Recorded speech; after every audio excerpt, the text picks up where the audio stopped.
ஒரு சிற்பி அழகான ஒரு பொம்மையை செய்து அதற்குள் தன்னுடைய சுவாச காற்றை ஊதி அது எழுந்து நடக்குது, அது பேசுது. இது ஒரு கதை அல்ல. இது ஒரு நிஜமான நீங்களும் நானும் உருவான ஒரு நிஜ கதையை பத்தி தான் பார்க்க போறோம். நம்முடைய இந்த உடல் வெறும் சதைப்பிண்டம் இல்லை என்றும் இதற்கும் கடவுளுக்கும் ஒரு மிகப்பெரிய ரகசியம் இருக்கு அப்படின்னு புனித நூல்கள்ல சொல்லப்பட்டிருக்கு. அது என்னென்ன புனித நூல்கள்? வாங்க பார்க்கலாம். சேனலுக்கு தான் ஃபர்ஸ்ட் டைம் வரலாம். சேனலை லைக் பண்ணுங்க, ஷேர் பண்ணுங்க, சப்ஸ்கிரைப் பண்ணுங்க. முதல்ல நம்மளை படைச்ச அந்த சிற்பி யாரு? அந்த கடவுள் யார்? வாங்க பார்ப்போம். பைபிள்ல ஆதியும் அந்தமும் அல்வாவும் ஒமேகாவும் அப்படின்னு சொல்லிட்டு குறிப்பிட சொல்லப்பட்டிருக்கு பைபிள்ல ஒரு வசனத்துல. இதே போல திருக்குறான்ல பார்த்தோம்னா இன்னும் சுருக்கமா அவன் ஒருவன் மட்டுமே அப்படிங்கிற விதத்துல சொல்லப்பட்டிருக்கு. அவன் எதற்கும் நிகரற்றவன், அவனுக்கு நிகராக பிரம்மஞ்சத்தில் எவரும் எதுவும் இல்லை என்று சொல்லப்பட்டிருக்கு திருக்குறான்ல. இதே போல பகவத்கீதையில என்ன சொல்லப்பட்டிருக்குன்னா, இந்த உலகம் தோன்றதுக்கு முன்னும் நான் இருந்தேன், இப்பொழுது இருக்கேன், இந்த உலக நாளைக்கு அழிஞ்சதுக்கு அப்புறமும் நான் இருப்பேன் அப்படின்னு சொல்லப்பட்டிருக்கு பகவத்கீதையில. இதே போல இந்த கதையோட சுருக்கம் என்ன அப்படின்னு சொல்லி நம்ம பார்க்கும் பொழுது, மதங்கள்ல பெயர்களை மாற்றி இருந்தாலுமே பிரம்மஞ்சத்தோட சக்தி ஒண்ணுதான் அப்படின்னு நம்மளால பார்க்க முடியுது இந்த 3 புனித நூல்கள்லையும். அதாவது பைபிள் ஆகட்டும், திருக்குறான் ஆகட்டும், அதே போல பகவத்கீதை ஆகட்டும், 3 புனித நூல்களையுமே ஒரே ஒற்றுமையுடன் கடவுளை ஒரே தோற்றமாக தான் சொல்லப்பட்டிருக்கு. இந்த பேர் அண்டத்தின் அதிபதிக்கும் இந்த சிறிய மனிதருக்குள்ள தொடர்பு நம்ம பார்த்தோம்னா அது மிகப்பெரிய ஒரு தொடர்பா இருக்கு. நம்ம நினைச்சு கூட முடியாத, ஒரு யூகிக்க கூட முடியாத ஒரு உறவாக தான் இந்த பேர் அண்டத்தையே படைச்சவனுக்கும் நமக்கும் உள்ள ஒரு ஒற்றுமை. அந்த கடவுளை பத்தி நம்ம பார்க்கும் பொழுது எல்லா மதங்கள்லயும் கடவுள் ஒரே இலக்கணமாக, ஒரே அமைப்பாக, ஒரே தோற்றமாக தான் வடிவமைக்கப்பட்டிருக்கு. மனிதனாகிய நாம தான் தனித்தனியா ஒவ்வொரு கடவுளுக்கும் ஒரு பேர்களை வச்சு கொண்டு இருக்கும். 3 புனித நூல்களையும் நம்ம ஆராய்ஞ்சு பார்க்கும் பொழுது மூலின் இறைவன் ஒருவனே, ஆதியும் அந்தமும் அனைத்திடமும் கடவுள் இருக்கக்கூடியவனாக தான் பார்க்கப்படுது. அதாவது கடவுள் தன்னுடைய சொந்த குழந்தையாக பார்க்கப்படுகக்கூடிய ஒருவன் தான் மனிதன் அப்படின்னு பைபிள்ல சொல்லப்பட்டிருக்கு. இதுக்கப்புறம் நம்ம பார்த்தோம்னா தன்னுடைய சொந்த சாயல்ல படைச்சிருக்காரு கடவுள்.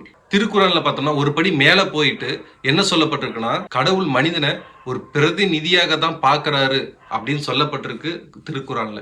இதே போல பகவத்கீதையை ஆராய்ஞ்சு பார்த்தோம்னா அதுல என்ன சொல்லப்பட்டிருக்கு அப்படின்னு பார்த்தோம்னா, இந்த உறவை மிகவும் ஆழப்படுத்தி காட்டுது பகவத்கீதையில. மனிதனுக்குள் இருக்கக்கூடிய இந்த ஆத்மா வேற எதுவும் இல்லை, அந்த கடவுளோட ஒரு துளிதான் அப்படின்னு சொல்லப்பட்டிருக்கு பகவத்கீதையில. இது போல 3 நூல்களையும் மனிதனோட உடலோட புனித தன்மையும், மனிதனோட உடலுக்குள் கடவுள் வசிக்கிற ஆலயமாகவும் தான் பார்க்கப்படுது. நாம தான் அந்த உடலை வருத்தி கொண்டு, அந்த உடலை காயப்படுத்தி கொண்டு கடவுளின் சித்தத்தை செய்யாம நம்ம இருக்கோம். ஆனா ஆராய்ஞ்சு பார்க்கும் பொழுது இந்த 3 புனித நூல்கள்லையுமே மனிதன் ஒரே தெய்வத்தை வணங்குகிறான், ஒரே இறைவனை வணங்குகிறான், ஆதி முதல் அந்த வரை அவன் ஒருவனே என்ற ஒரு குறிக்கோளாக மட்டுமே செயல்பட்டு கொண்டு இருக்கிறது இந்த அண்டம். நாம வெறும் மனிதர்கள் மட்டும் இல்லை, கடவுளோட அன்பு, பாசம், பொறுமை நமக்குள்ளேயும் இருக்கு. நாம தான் அதை உணர்றது இல்லை, அதை உணர்ந்து கடவுளோட சத்தத்தை கேட்டு செயல்படுறது இல்லை. உடலுக்குள், அதாவது மனித உடலுக்குள் இருக்கக்கூடிய ஆலயத்தை பத்தி நம்ம இது வரைக்கும் பெரிய அளவுல யோசிக்கிறது இல்லை. வெளியில இருக்கக்கூடிய கட்டிடங்களை நம்ம சாமியை பார்த்து வணங்குகிறோமோ தவிர மனிதனுக்குள் இருக்கும் ஆலயத்தை நம்ம சுத்தமாகவும் நேர்மையாகவும் பார்க்கறதே கிடையாது. எப்பொழுதுமே ஒரு கட்டிடத்தை அமைத்து அங்கே ஒரு சிலையையோ ஏதோ ஒன்று வைத்து தான் நம்ம ஆலயமாக கருதுகிறோம். ஆனால் கடவுள்கள் ஒவ்வொரு புனிதர்களும் என்ன சொல்றாங்கன்னா, நம் உடலையே ஆலயமாக முதல்ல பாருங்க அப்படின்னு தான் சொல்லப்பட்டிருக்கு. நாம தான் நம்ம உடலை விட்டுட்டு வெளியே ஒரு ஆலயத்தை தேடுறோம். முதல்ல நமக்குள்ள இருக்கிற ஆலயத்தை தேடனாலே கடவுளை கண்டடைஞ்சிடலாம். இப்போ முக்கியமான ஒரு இடத்துக்கு வரப்போறோம். அதாவது குரான், பைபிள்லையும் 2லையும் ஒரே மாதிரி விஷயம் தான் சொல்லப்பட்டிருக்கு. ஒரு களிமண்ணை எடுத்து அது ஒரு சிலையா செய்து அதற்கு வடிவமைத்து அதற்கு கடவுள் தன் சுவாசத்தை ஊதி, அதாவது கடவுள் காற்றை அவர் சுவாச காற்றாய் ஊதி நமக்கு உயிர் வந்தது அப்படின்னு பைபிள்லையும் குரான்லையும் சொல்லப்பட்டிருக்கு. இதை நீங்க எப்படி பார்க்குறீங்க? ஒரு காற்று நம்ம உடம்புக்குள்ள நம்ம இயங்குறதாகட்டும், செயல்படக்கூடியதாகட்டும், அனைத்துமே இறைவன் நமக்கு கொடுத்த அந்த காற்றின் ஒரு சின்ன துளி தான் காரணம். இந்த வெறும் மண் கூடு மனிதனா மாறுறதுக்கு காரணம் அந்த ஒரு சிறு துளி காற்று. இதே போல அடுத்தது பகவத்கீதையில என்ன சொல்லப்பட்டிருக்குன்னா, மனிதன் எப்படி ஒரு துணி கிழிஞ்சிருச்சுன்னா அதை எடுத்து போட்டுட்டு புது துணி உடுத்துறானோ அது போலதான் இந்த உடல் அப்படின்னு சொல்லப்பட்டிருக்கு.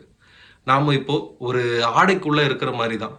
இதுக்குள்ள இருக்கக்கூடிய ஆத்மா என்னைக்குமே அழியாது. இது மேல் இருக்கிற ஆடை வேணும்னா புதிதா நம்ம போட்டிருக்கலாம். அது வேணா அழியுமே தவிர, ஒரு நாள் அந்த ஆடைக்குள்ள இருக்கக்கூடிய மனிதன் என்றுமே அழியாத நித்திய ஜீவனை பெறுவான். அது ஒரு அழிவில்லாதை பெறும் அப்படின்னு. இது வெறும் ஒரு தற்காலிகமான ஆடை மட்டுமே. எனவே இந்த தற்காலிகமான ஆடைக்காக ஒரு நிரந்தரமான உடலை நம்ம இழந்துடக்கூடாது எப்பயுமே. இதை சுருக்கமா நம்ம பார்த்தோம்னா எப்படி பார்க்கலாம்னா, நம்மளோட உடலை பார்த்தீங்கன்னா கடவுள் வந்து தங்கக்கூடிய ஒரு தேவ ஆலயமா தான் நம்ம பார்க்கணும். அதே போல நம்ம உடலுங்கிறது ஒரு வாடகை வீடு போல தான். நம்ம எப்ப வேணா அந்த வாடகை வீட்டுல இருந்து சொந்த வீட்டுக்கு போகலாம்.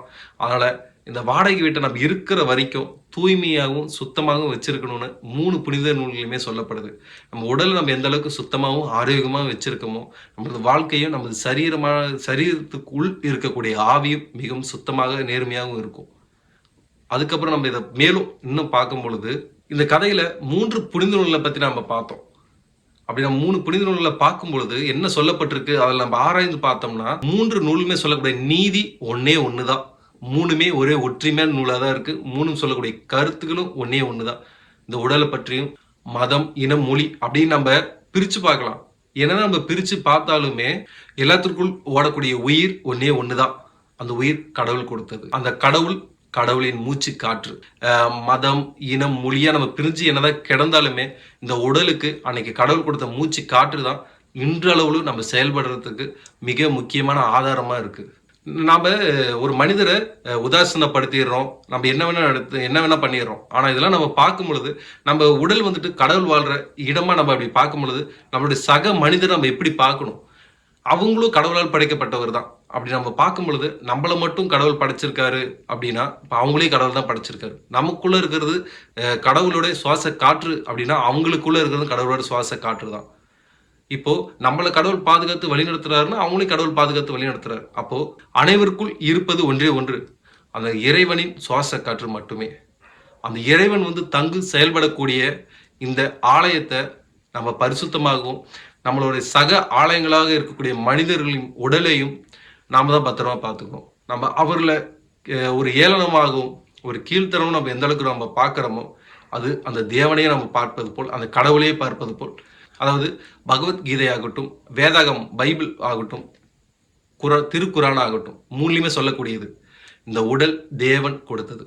இந்த உடல் ஒரு வாடகை வீடு மட்டுமே. இந்த துணி எப்போ வேணா கிளியலாம், எப்போ வேணா மக்கி போகலாம். ஆனால் இந்த உடலுக்குள் இருக்கக்கூடிய ஆவிக்கு என்றும் அழிவில்லை. எனவே நம்மள மாதிரி இருக்கக்கூடிய சக ஆலயங்களையும் சக மனிதர்களையும் ஒற்றுமையாகவும் ஒரே இனமாகவும் பார்ப்போம். இந்த ஆன்மீக தகவல் உங்களுக்கு பிடிச்சிருந்துச்சுன்னா உங்கள் நண்பர்களுக்கு ஷேர் பண்ணுங்கள். சேனலுக்கு நீங்கள் இப்போ ஃபஸ்ட் டைம் வரலாம், சப்ஸ்கிரைப் பண்ணுங்கள். முடிஞ்ச வரைக்கும் ஷேர் பண்ணுங்கள், உங்கள் நண்பர்களும் தெரிஞ்சுக்கிட்டோம். ஏன்னா மனிதன் என்பவன் ஒரு அப்பாற்பட்ட சக்தியாக இந்த உலகத்தில் விளங்குறான். கடவுள் நம்ம அந்த ஆதி ஆண்டத்தை படைச்சு அதில் நம்மளை இது மாதிரி ஒரு உயிரை கொடுத்து நம்மளை ஒரு சுய சிந்தனையோட வச்சிருக்காருன்னா அது எல்லாத்துக்குமே ஒரு நோக்கம் இருக்கும். அதை நம்ம தெரிஞ்சுக்கிற வரை நம்ம பொறுமையுடனும் நம்ம ஒற்றுமையாக ஒன்றாக செயல்படுவோம். யாரும் யாருக்கு கீழே இல்லை, யாருக்கும் மேலே இல்லை. நமக்கு மேலே இறைவன் மட்டுமே, இறைவனுக்கு கீழே நாம் மட்டுமே. அனைத்து நபர்களும் சமம் சமம் சமம். பாய்.